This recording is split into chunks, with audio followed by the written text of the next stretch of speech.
In 2023, I published a video about my plan to become a certified flight instructor in just 90 days, and I'm happy to say that I accomplished that goal. In today's video, I want to share with you the exact training blueprint that I used to become a CFI within 90 days, plus how that led to my earning a six-figure income as an independent flight instructor over the following year. Now, some of the things that I'm going to specifically address are how to minimize wait times for check rides, which is a big problem for a lot of people. We're also going to talk about how to maximize the efficiency of your training once you're in flight school. We're going to talk about what you should be doing before going to flight school. And then, of course, we're going to talk about what I did to keep my training budget as absolutely low as possible.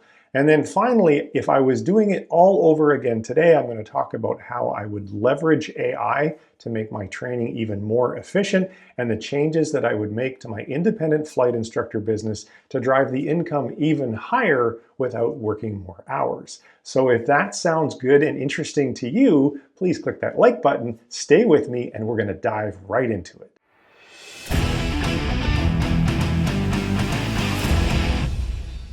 So if you haven't seen one of my videos before, my name is Trent, and in 2023, I earned 7 different FAA ratings over a period of just 91 days. Now, I don't know that that's a Guinness Book of World Records, but based upon the research that I've done, I've never found anyone that's done it faster, much less was able to get hired as a first officer at a regional airline just 23 months after I started flight school. And on this channel, I publish videos every single week for people who have a goal similar to me. A little later in life, probably got a career 1.0 under your belt and you're thinking, hey, I want to become an airline pilot. And so you're going to really enjoy the videos on my channel if that is a goal that resonates with you. And I would encourage you to go check it out on my website as well and join the weekly newsletter at flywithtrent.com. All right, so before we dive into all the details, for the skeptics in the audience, I do want to do a little bit of myth busting because I've made this big, bold claim at the beginning, and I know that some of you will have a hard time believing that it's possible. Well, I can assure you it is possible because I actually did everything that I said I've done. And if you watch the videos that I published along the way, the entire journey has been documented on YouTube for you to check out. So to replicate what I did, you are going to need to have the cash on hand to pay for training because you can't do this piecemeal, or you'll need to have a loan in place. You should expect to not be working during your 90-day sprint in flight school because it's going to require your full-time attention. You're going to probably, depending on where you live, need to relocate to a place that has the right type of training facility and, most importantly, the right weather, because if you don't have good weather, then you're going to have a hard time accomplishing this. And if you don't do exactly what I did, that's still okay. Just know that it's going to take you longer because you won't be flying as often as I did. And finally, there is always the ATP flight school. They promise to get you to a CFI in 5.5 months, so very compressed timeline, and they do deliver a lot of people through that, but they charge $130,000, which I think is an extraordinary amount of money. As you're going to see later in this video, my budget is less, significantly less than half of that. So if you don't want to blow $130,000, stick with me because I'm going to show you how you can do it for a whole lot less. So just to make sure that you all understand that this is in fact doable from a practicality point of view, let's have a look at 3 different scenarios. Scenario number 1 is you're going to fly 5 hours per day, 5 days per week. So those 5 hours are going to be divided into 2 flights, which is what I did. I did 2 flights a day, a morning flight and an afternoon flight. So that's going to give you 25 hours a week. And that means that over 90 days, you would actually accumulate 321 hours, which is far more than the roughly 260 hours that you'll need to become a CFI. Days to reach 260 hours, 52 flying days, or 10.4 weeks, and that's 73 calendar days. Scenario number 2 is the exact scenario that I used. That was 5 hours per day, 6 days per week. Some days I would get 7 days per week, and then other days I would get a little less due to weather. I was training in an area that had thunderstorms in the summertime. So that's going to give you weekly hours of around 30, which means that over 90 days, you could fly as many as 386 hours, which significantly exceeds the goal of 260. So days to reach the 260 hours would be 52 flying days, which is 8.7 weeks or 61 calendar days. And then we have scenario number 3, which is just 4 hours per day. So a 2-hour flight in the morning and a 2-hour flight in the afternoon, 5 days per week. That's going to give you 20 hours a week. And so you could get to 257 hours in 90 days. So it would take you pretty much the entire 90 days to accumulate the hours. So for those of you who don't think you can fly that often in 90 days, yes, you absolutely can. And that is exactly what I did, and one of the big reasons why I was able to accomplish the goal. Coming up next, we're going to talk about the very first step. If you're enjoying this video and finding value, you're definitely going to want to join the Fly with Trent weekly newsletter, where I share tips, tricks, and strategies on how to get yourself from where you are now to the flight deck in as little time as possible for the least amount of expense possible. And to do that, just head over to flywithtrent.com. So before you head off to flight school, there's 2 things that you're going to want to do. Number 1, you want to get your first class medical. If your goal is to eventually get to the airlines, you need to know that you've got the health to be able to get you there. Now, if you don't have the goal to get to the airlines, then you can probably operate on a second class medical, but nonetheless, why not go for the first class medical? Do that first. Then, once you've done that, while you're still at home, you can be preparing for and taking the FAA exam. So in my case, I took all the exams that I needed to take, and I studied for them all over a 3-week period of time. It was a very intense 3 weeks, and I was still at home. I hadn't gone to flight school yet, and I was studying in my office for a good, full-time job type thing, like 8 or 9 hours a day. Now, you don't have to. If you have to take some extra time to get your affairs in order, quit your job, sell your business, or whatever it is that you're doing before you go to flight school, there's no reason why you need to get all of your exams done in 3 weeks, but just know that it is possible. Now, how do you get that done? I would recommend that for ground school or to prepare you for the private pilot written exam, that you use Sporties. And if you visit my website, flywithtrent.com, you'll see a link to ground school. And I've got some extra cool freebie stuff that if you want to use my link to sign up for Sporties, that you get as an extra bonus. And then after you have got the written exam for the private pilot done, then I recommend you use Shepherd Air to prepare you for all of the other exams, because they have some software that you can purchase. It's not very expensive. And they have a very, very effective training method. Essentially, what you're going to be doing is pretty much memorizing the entire exam. And by doing so, my record is my CFI exam, I was in and out in 19 minutes. So it is possible to really, and all of my exams, I scored 90%. I think one of them was maybe less, but generally 90 to 94% on all of the exams using this particular training method. Coming up next, we're going to talk about picking a flight school or flight instructor to do your training with. All right, so now let's talk about picking a flight school or picking a flight instructor.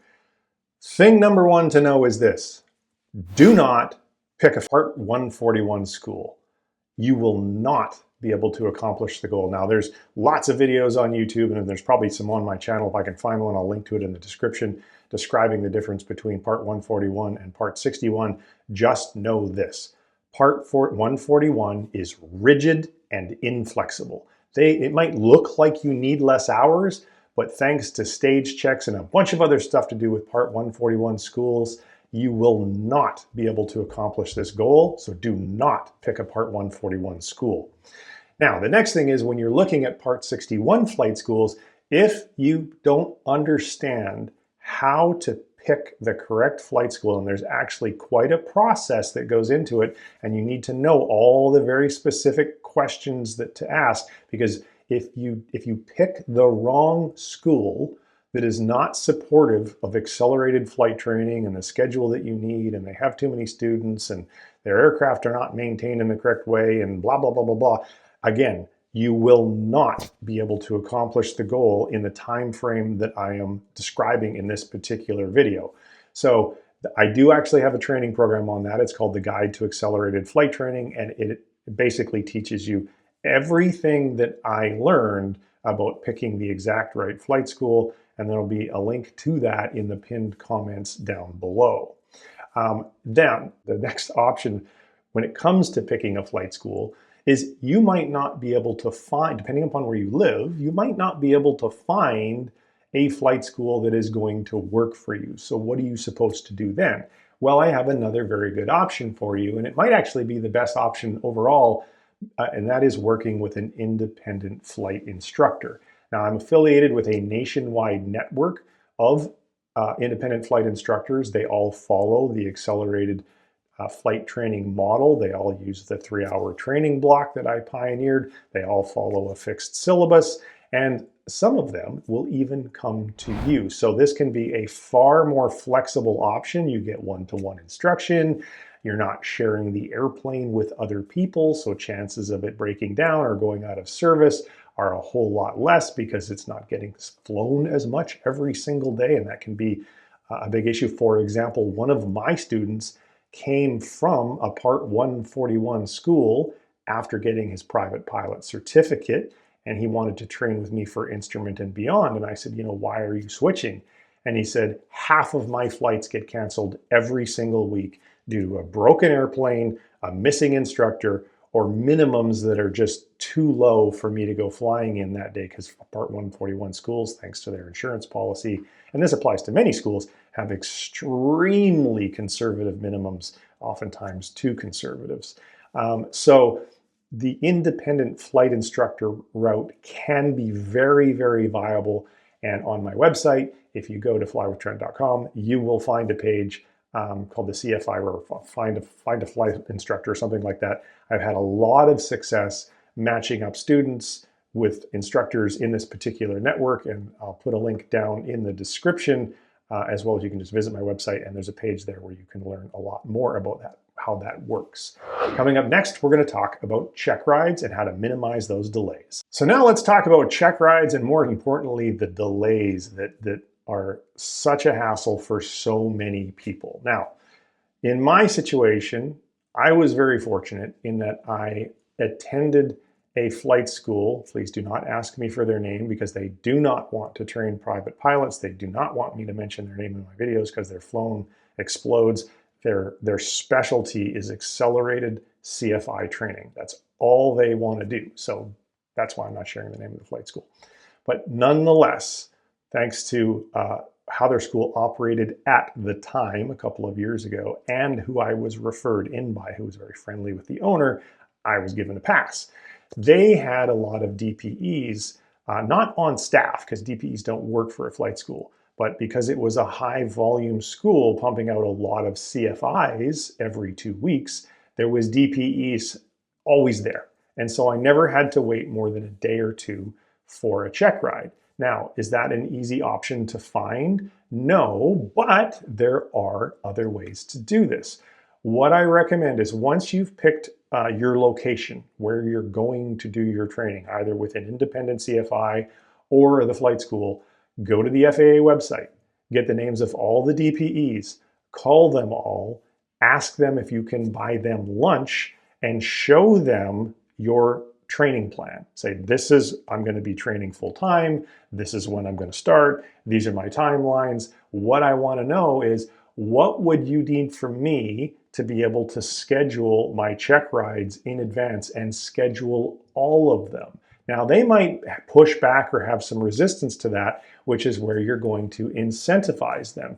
You're going to say something to the effect of this: hey, look, Mr. DPE, I'll pay you in advance for all of these check rides, and or if I miss a check ride, I'll still pay you for it as long as you agree to reschedule me within just a couple of days as opposed to a couple of weeks. And you'll find that DPEs, they kind of like money. So you're going to find some flexibility. As an example of another thing that you can do, and this was done by a student of mine, so he calls the DPEs in my market, and everyone's booked solid for like 2 months. and their check ride fees are 800 bucks.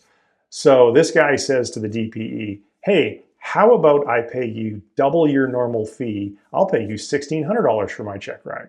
Guess what? He got a check ride 2 days later.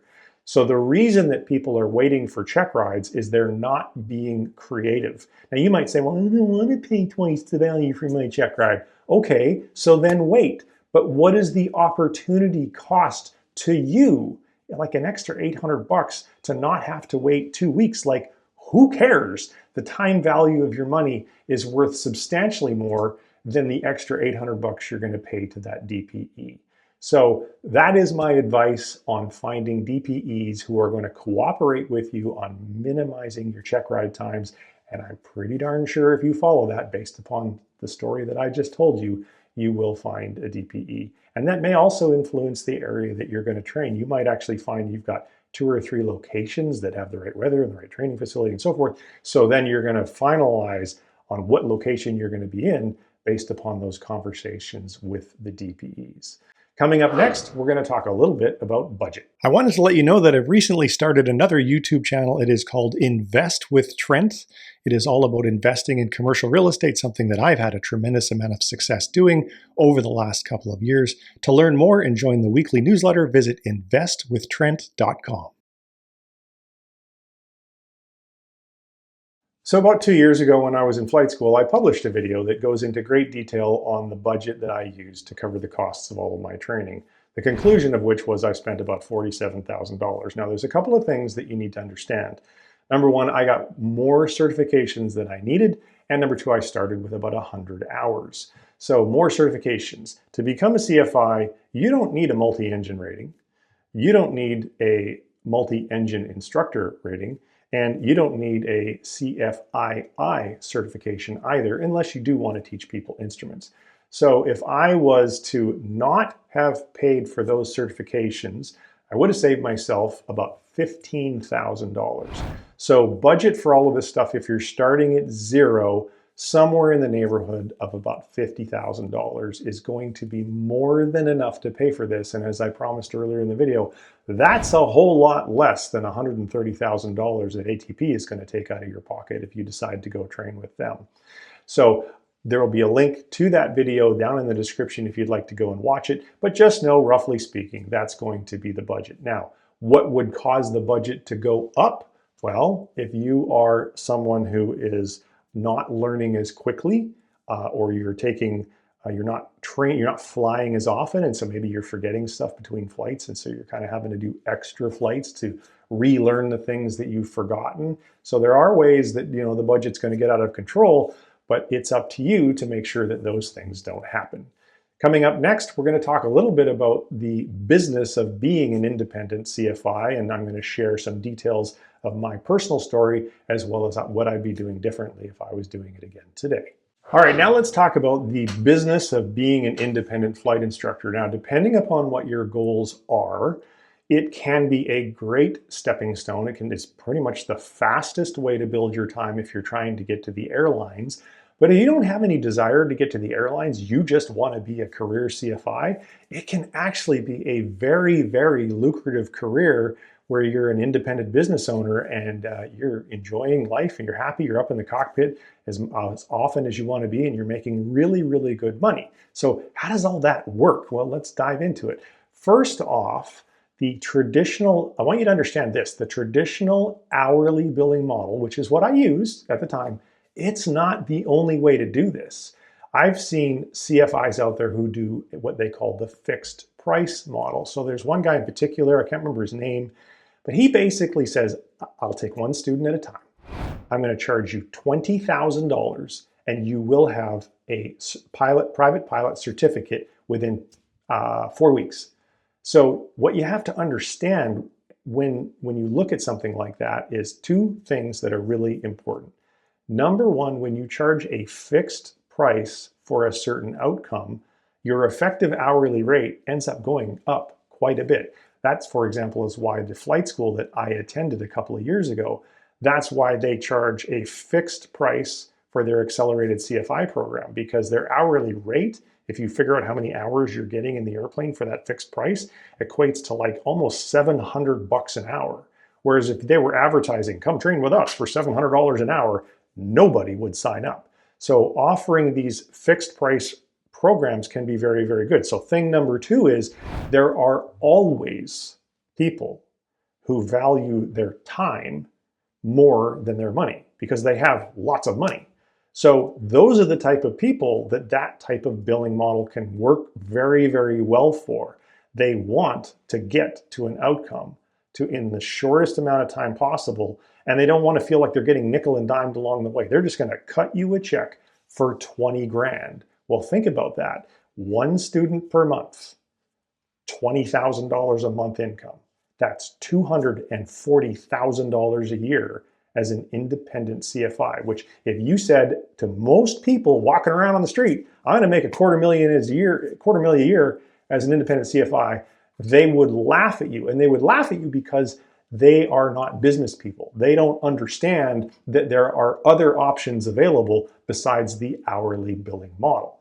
Now, let's dive into the hourly billing model because that's the model that I used because I didn't know about fixed price and I didn't think about it. And most importantly, my goal, more than the money, was to maximize the logged hours every single month. So if you're taking a single student and you're charging $20,000 a month, yes, you're maximizing your money, but you're not maximizing your hours. And if you're trying to get to the airlines in a hurry like I was doing, I was just as interested in maximizing the hours as I was the money.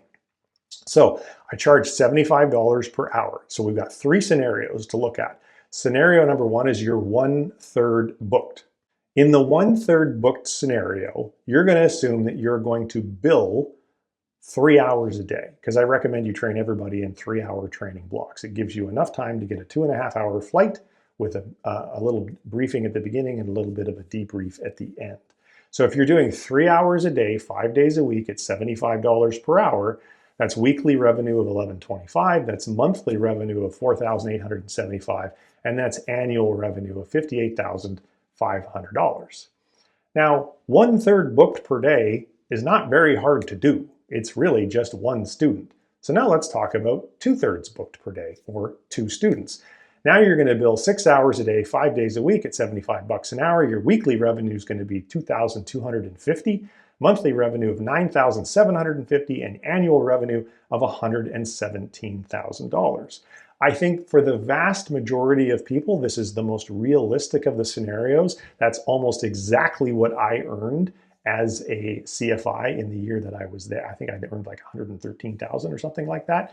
And if you're going at the CFI gig as not necessarily a step to the airlines, but you just want to run an independent business, that's a nice schedule. Just 2 students per day, 6 hours per day of billing. You're not really working too terribly hard, so the lifestyle's pretty good.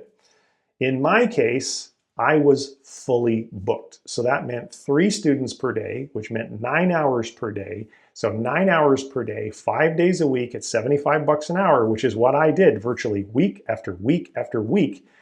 Weekly revenue of $3,375, monthly revenue of $14,625, annual revenue of $175,000. Now, what factors are going to influence that? Obviously, there's going to be, unless you're down in the Sun Belt, which I was not, in the wintertime, I wouldn't get as many hours. In the summertime, I wanted to take time off. There was obviously weather that occurred in Boise, so I didn't get to bill 9 hours every single day, day after day, 50 weeks out of the year, so I didn't earn $175,000, but I definitely had months where I earned over $13,000, and I had months when I earned less than $13,000. So I'd say for most people, if you're looking at this and you're thinking, well, what is the earnings potential of being a professional pilot in the CFI?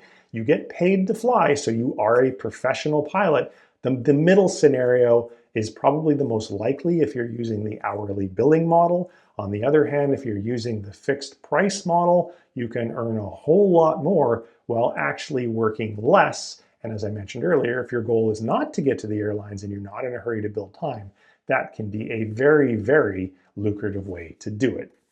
All right, coming up next, let's do a quick summary and then some action steps for you. So thank you for sticking with me to the end. I want to acknowledge a couple of things. First of all, I recognize that the path I took is not the normal, and I'm not showing this to you to say this is the most probable outcome, because for many people it might not be. But what I am saying with certainty is this is a possible outcome because I'm living proof that it is possible. It is what I did. So, and I also recognize that my explanation of how to schedule your check rides and minimize DPE wait times, many of you are going to have skepticism over that, and that's just fine. I'm not telling you that that is the probable outcome. In the particular market you're in, there's only going to be so many DPEs, and maybe all of them say, no, I don't want to do that. But what I do know for certain is that DPEs, like every other human being on Earth, they like making more money versus less. So it's up to you to find the right combination of flexible DPE and then incentivize them financially in such a way as to cooperate with you so that you can achieve the goals in the timeline that you want to. So the next thing I want to talk about is if you can get 2/3 booked, which I think you can, you'll have recouped your training costs that you invested in flight school in just 3 to 5 months, which is a pretty darn good ROI.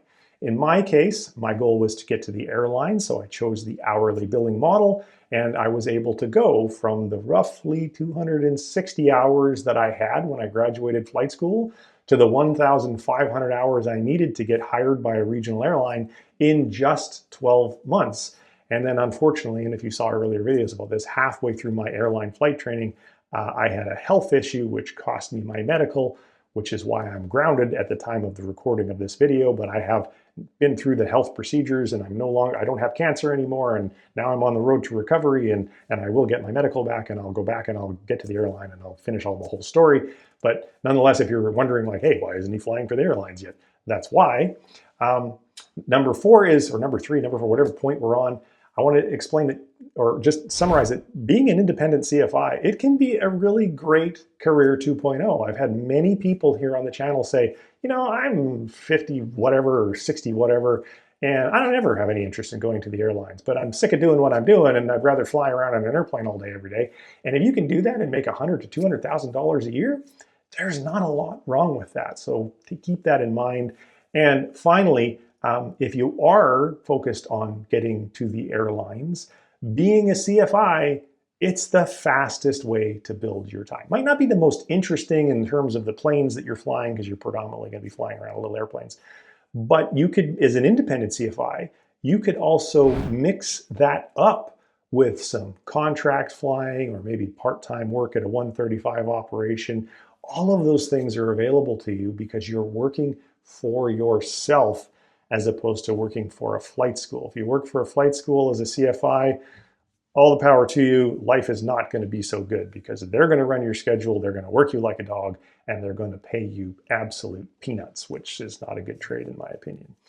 So if you've enjoyed this video and you want to take further actions, I have a couple things you can do. Number 1 is I do have my guide to accelerated flight training. As the name suggests, it is a comprehensive course that I've assembled after I learned all the things that I learned about how to get all this done really quickly for a much lower than normal expense. And you can go to flywithtrent.com. Under the products tab, you'll find a link to that. I also, if you want to get referred to a CFI in the nationwide network, you'll find a page on the website for that. And if you are a newly minted CFI and you want to learn how to build an independent CFI business so that you can have the lifestyle that we've talked about and earn the kind of money that we've talked about, I also offer a training program called the 6-Figure CFI Training Program. All of those are available on my website. So if you have questions or comments about today's video, please leave them down below. I read them all, not my assistant, but me, and I reply to all of them as well. And as a matter of fact, if you're watching this video right when it's published, chances are I'm sitting in front of my computer monitoring for comments, so that'll give you the opportunity to interact with me in real time. Thank you very much for watching. If you enjoyed the video, please do become a subscriber. Helps the channel a whole bunch, and it's the best way you can say thank you. Been a pleasure to speak to you. We'll see you in another video soon. Take care. Bye-bye.